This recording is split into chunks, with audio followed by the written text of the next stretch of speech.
San Juan, the revelation that more than 660,000 power customers across Puerto Rico still lack electricity more than 3 months after Hurricane Maria has sparked outrage, surprise, and resignation among some Icelanders who accuse officials of mismanaging their response to the Category 4 storm.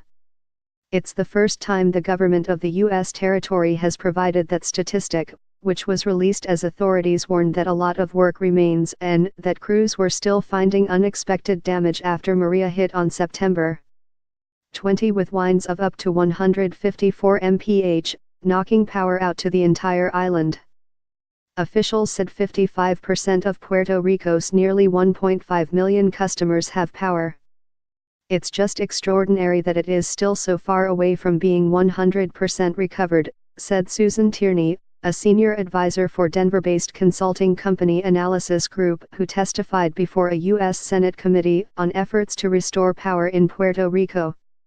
I am not aware of any time in recent decades since the U.S. has electrified the entire economy that there has been an outage of this magnitude. One of Puerto Rico's 78 municipalities remains entirely without power, and it's unclear when some electricity will be restored to the central mountain town of Ciales. Crews this week restored power for the first time to parts of the southeast coastal town of Jabucoa, which received the first hit from Maria. Among those still in the dark is Christian Pagan, 58, who lives near the capital of San Juan and said it was the government's fault that a large number of people still don't have power.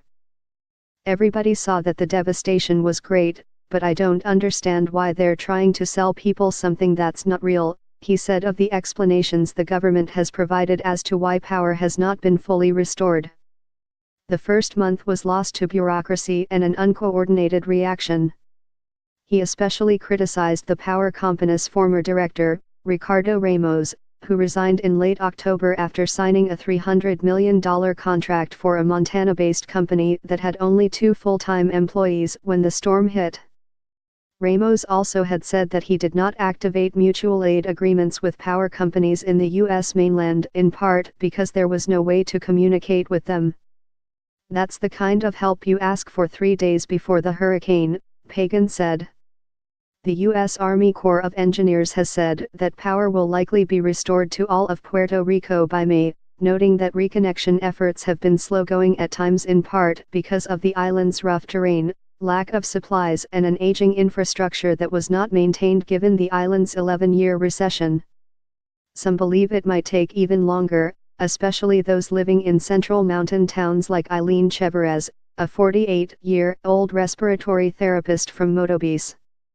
Power was restored last weekend to homes around her, but she's still waiting for crews to set up a key cable so she can have lights. It's like a lack of respect. I know the damage was great, especially in the mountains, but I feel they've taken too long, she said, adding that seeing homes lit up around her gives her some hope amid the frustration. It is not yet known what percentage of businesses and homes now have electricity.